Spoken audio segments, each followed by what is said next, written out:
后来过来是有关国民党党主席的选举，讲国民党的前副主席郝龙斌昨暝甲见到拿的领袖赵少康讨论一暝了后，决定要来参选。明仔载赵少康会陪伊做伙去领票。根据了解，这郝龙斌除了得到退役将军的支持之外，讲全国正副议长的系统嘛拢要做伊的靠山。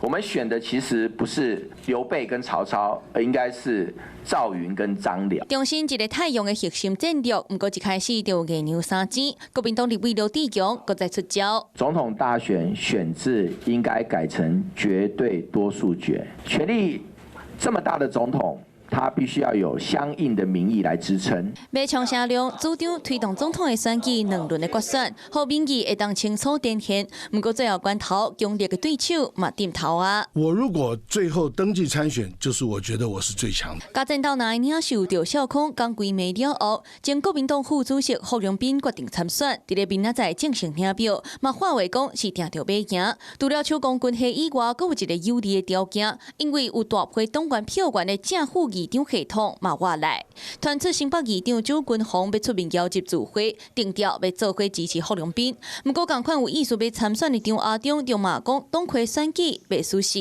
密切协商。就好比说这4年来外界的批评，朱家天下傅家党，卢秀燕不接，那就想想看是不是郝龙斌？郝龙如果不接，那就是赵少康，这个不叫搓汤圆，叫什么？所有的说法哈，在党主席选举期间，我都4个字回答啊，大家加油。无正面回应，强调会继续考肯大家拢毋茫的人选。 不过，党内火药味真重，前中华县长杜碧元甲前国台蔡志宏嘛，拢到党中央领票，带领国民党向上提升。国民党会战争伫咧终点线进前，就看个人的才调。